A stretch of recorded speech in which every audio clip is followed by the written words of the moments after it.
La navegación marítima es el arte y la ciencia de conducir una embarcación desde una situación de salida hasta otra llegada, eficiente y con responsabilidad. Es arte por la destreza que debe tener el navegante para sortear los peligros de la navegación, y es ciencia porque se basa en conocimientos y métodos físicos, matemáticos, oceanográficos, cartográficos, astronómicos, etc. La palabra navegación proviene del latín navigatio. La historia cuenta que los egipcios fueron los primeros constructores de barcos, de los que se tiene noticia. La primera fuente gráfica de estas naves data de alrededor del siglo XX, y lo más probable es que los barcos de esta clase llevaran utilizándose hace bastante tiempo. Los normandos o vikingos se convirtieron en el terror de los mares septentrionales. En sus embarcaciones largas y estrechas, propulsadas con velas y remos, denominadas dracares, efectuaron incursiones en las costas del norte de Europa, las islas británicas y el Mediterráneo. Con el modelo más pequeño de estos barcos, que tenía 23,8 metros de eslora, 5 metros de manga y su proa simulaba un dragón, se internaron en el tormentoso Atlántico septentrional. Colonizaron Islandia, Groenlandia y arribaron a las costas norteamericanas. Aparecieron muchos tipos de naves: carracas, carabelas, pinazas, saicos, galeones, etc.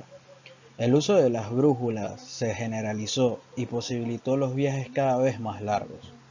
Se construyeron buques de unas 1000 toneladas. La nave de Santa María, que llevó a Colón y a sus 52 hombres al Nuevo Mundo, medía 30 metros de eslora. La navegación ha tenido un importante papel en la historia de la humanidad, desde las primitivas barcas egipcias, los perfeccionados clippers construidos en Inglaterra y Estados Unidos, pasando por las carabelas utilizadas por los europeos.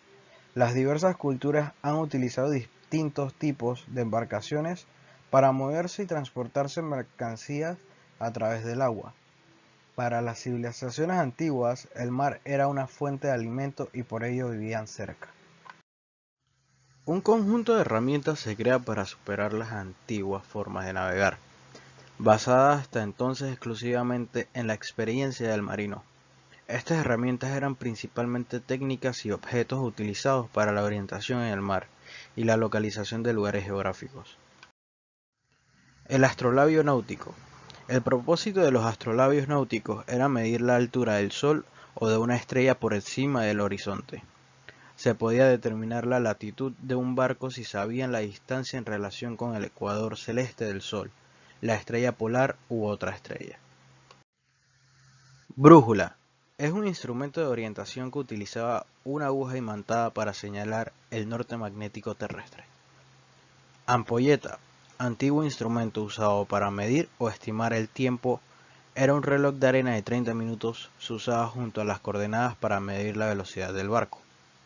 Corredera, instrumento cuya misión es medir la distancia navegada por la embarcación, que es casi lo mismo a decir la velocidad del barco. Cuadrante, instrumento utilizado para medir ángulos en astronomía y navegación. Los astrólogos lo usaban para medir la altura de los astros con respecto al horizonte, y los marinos lo usaban para determinar la latitud a la que se encontraban. La navegación de estima, que se puede trabajar analítica o gráficamente en la carta, consiste en obtener la situación en un momento determinado, conocido la situación de salida, el rumbo y la distancia navegada. Para trabajar la estima, los instrumentos que se precisan son el compás o agujas para saber la dirección o rumbo del buque, y la corredera para conocer la distancia navegada. Esta navegación se efectúa cuando se pierde de vista la costa, empleando para determinar la situación del buque la observación de astros cuya efeméride constan en el almanaque náutico. Este tipo de navegación se basa en el uso de equipos y sistemas en los que las ondas de radio y las técnicas electrónicas se utilizan para poner en una carta la posición y la ruta de un navío. La ayuda electrónica y la precisión en la mayoría de los casos han incrementado la seguridad de la navegación, suministrando información importante rápidamente en periodos de baja visibilidad, sobre todo en aguas peligrosas y congestionadas.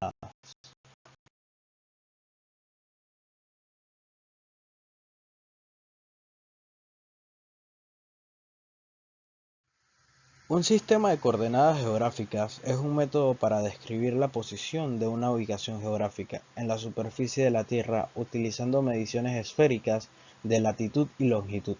Se trata de mediciones de los ángulos en grados desde el centro de la Tierra hasta el punto en la superficie de la Tierra, representada como una esfera. El eje del mundo es la línea imaginaria alrededor de la cual gira la Tierra en su movimiento de rotación. Los extremos de este eje son los polos geográficos, norte y sur. El eje posee una inclinación con el respecto del plano de la órbita terrestre, y esta es la responsable de las estaciones en la Tierra. Por polos geográficos se conoce a los dos puntos de la superficie terrestre que coinciden con su eje de rotación, el polo norte y el polo sur. El norte geográfico de la Tierra se halla en una latitud geográfica de 90 grados, al norte del Ecuador. Por su parte, el polo sur geográfico se encuentra a 90 grados al sur del Ecuador. En los polos geográficos coinciden todos los meridianos, por lo que no tienen longitud geográfica. Es la distancia angular entre la línea ecuatorial, el ecuador, y un punto determinado de la Tierra, medida a lo largo del meridiano en el que se encuentra dicho punto. Según el hemisferio en el que se sitúa el punto, puede ser latitud norte o sur. Es una medida que en cartografía expresa la distancia angular entre un punto dado de la superficie terrestre y el meridiano, que se toma como 0 grados, es decir, el meridiano de base, medida a lo largo del paralelo en el que se encuentra